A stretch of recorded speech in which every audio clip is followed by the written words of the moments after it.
释迦牟尼来到民间体察民情，一家老小拿出全部的米粮招待王子。谁能想到全家人每天只能靠着微薄的粮食度日？他们表示，王储殿下能够享用是他们的无上荣耀。悉达多含着泪吃了一口米，临走前为他们留下一枚金镯子。农民表示，这哪是王子啊，分明是上主啊！悉达多与公主成婚后，向净饭王请求，表示自己想要到释迦族的领地上去看一看。他之所以想要出去看看，正是因为中了祥光的计谋。为了能让悉达多成为弃绝者，祥光故意怂恿悉达多在加冕仪式来临前，应该去外面看一看自己的子民和城邦，不然今后要如何治理国家呢？悉达多不断地向父王请求，然而国王并没有同意，表示你想了解这些，何必亲自前去？这些胡饭王、甚觉王，甚至是提婆达多，他们都会向你转述各个地区的情况。可悉达多就是想亲自去看看，潜藏在心中多年的不解和疑惑，使他与国王争辩了起来。悉达多说，乔神如导师曾经说过，贤明之君当以民心为政，这话说的没错，国王也无法反驳，但他还是继续以沉默的方式拒绝悉达多的请求。悉达多见状，愤怒地离去，他用力奔向山林，心中的疑惑令他烦躁，为什么所有的人都像有什么事情一样在瞒着我？悉达多不断地涌出负面的情绪，这让另一个人格的他再次现身。这个浑身燃着火焰的，就是悉达多的心魔。他对悉达多说，要想解开心中的疑惑，那就去寻找答案，去反抗国王。悉达多迟疑着拒绝，可心魔却这样说道，国王根本就是个不称职的父亲，对儿子严加管束，一心想让你做刹帝利，却不肯让你面对事实。想想你自己吧，悉达多，继续这样束手束脚，今后要如何做一国的尊王？悉达多奋力和自己的心魔对峙，企图想让自己冷静下来。心魔以名利诱之，以失去的自由鼓动悉达多负面的情绪。心魔围绕在悉达多的身边，不停地灌输愤怒的火苗。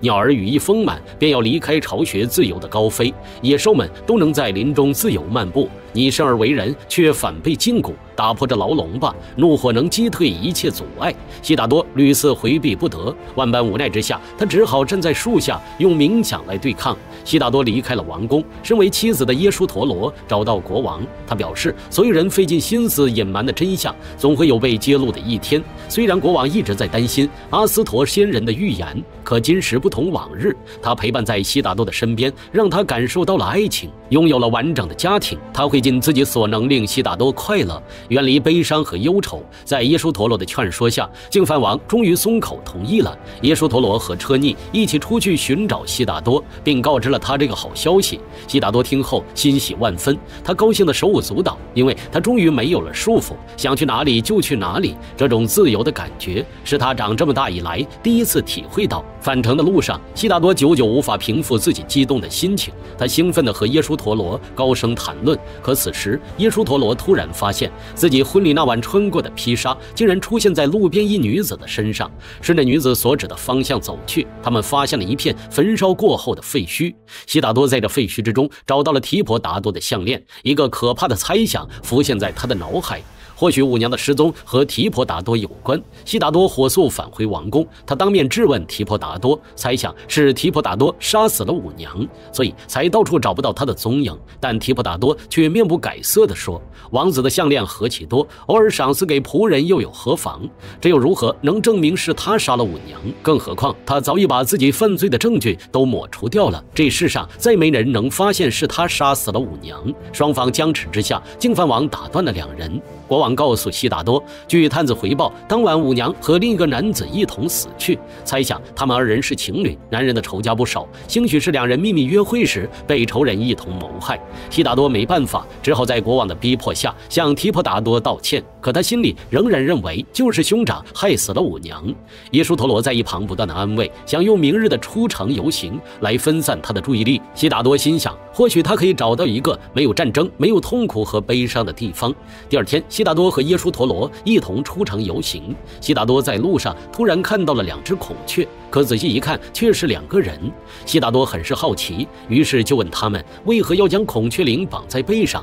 难道是什么仪式，或者你们的传统？2个平民表示都不是，他们表示自己是不可接触者，也就是贱民。在他们的传统里认为，贱民的接触会玷污泥土，他们必须在背上绑上孔雀翎，扫去足迹，这样婆罗门和刹帝利才不会踩到。悉达多听后简直不敢置信，他想要触碰2人，可他们却吓得一直往后退。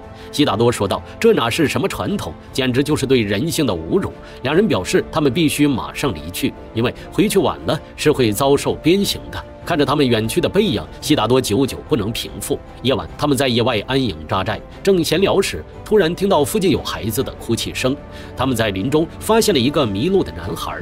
在耶输陀罗的劝说下，悉达多决定留着孩子住一晚，第2天一早再送他回家。隔天一早，悉达多来到孩子的家中，见到了简陋的小屋以及骨瘦嶙峋的一家之主。他们全部的口粮只剩下眼前这还不足1碗的白米饭，这都是战争带来的影响，他们无法养活自己。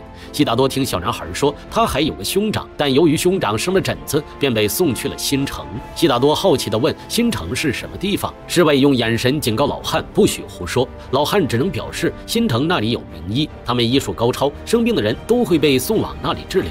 悉达多听后感到很高兴，正当他准备离开时，老汉恳请他吃一点自己奉上的食物。悉达多含泪吃下了几粒米。他离开时为着一家人留下来一个金镯子，希望能减缓他们的负担。小男孩说那人就是王储殿下，可父亲却说不，他是上主。夜晚，悉达多独自坐在篝火边，这寒冷的地方令他浑身颤抖，而白天所见到的事仍在他的脑海挥之不去。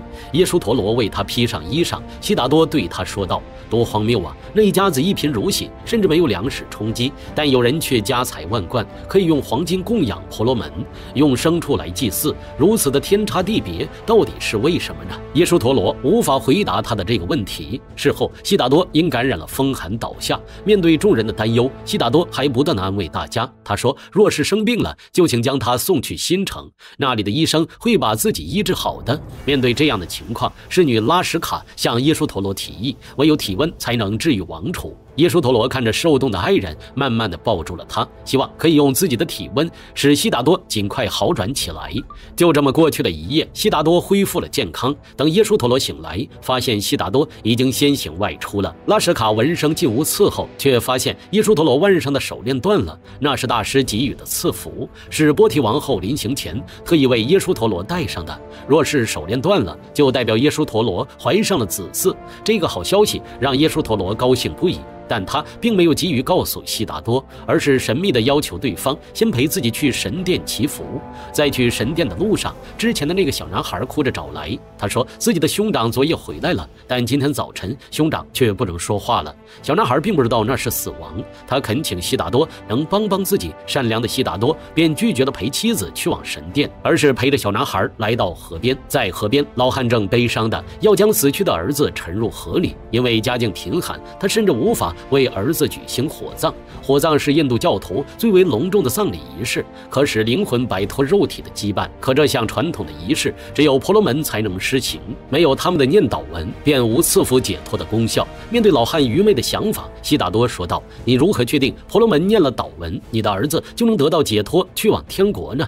老汉哭着说道：“我们遵循传统为信仰，信仰的疑问我们不会去做过多的追究。看来人们早已被信仰所束缚，被婆罗门所蒙蔽双眼。”悉达多对他说：“既然你这么渴望能有一场火葬，我便满足你这个愿望。”悉达多出面请婆罗门为老汉的儿子举行了火葬。悉达多看着燃烧的火焰，直到其他人都散去，他依旧愣愣地坐在那里。他忍不住感慨道：“既然死亡是所有人的归宿，那诞生又有什么意义呢？活在这世上，要遭受谎言、欺骗、权力和痛苦，却无法找到解决的办法。”悉达多已经对这趟旅程感到失望了，他不想再继续了，决定返程。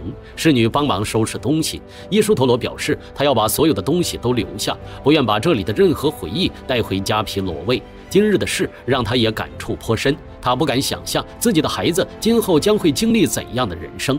返程的路途上，悉达多途经秦厉王的领土，他看见侍卫在鞭打商户，便出手阻止。问其原因，乃是秦厉王命令侍卫对商户进行征税，可因战争过后国库空虚，秦厉王又加征了一道附加税，这让百姓们苦不堪言。悉达多不忍商户的苦苦哀求，他命令侍卫将粮草归还。倘若秦厉王问起，就说是释迦王储的命令。解决完此事，悉达多和耶输陀罗就回到了王宫。可奇怪的是，出来迎接的人中却不见波提王后和净饭王。悉达多也没有多想，径直朝王宫里走去。众人这才松了一口气。寝宫内，耶输陀罗点了3盏蜡烛，想要祈福。悉达多问他这3盏蜡烛代表何意，可耶输陀罗只回答了前2盏蜡烛，便不再回答。悉达多百般猜测，却未能猜中。耶输陀罗忍住欣喜，告诉他这第3盏蜡烛是为孩子而点的。悉达多听后激动得热泪盈眶，一想到自己即将要成为父亲，悉达多欣喜若狂。他抑制不住自己的激动，嘴里说个不停。他想马上把这个好消息告诉父王和母后，却不知风波将再次来袭。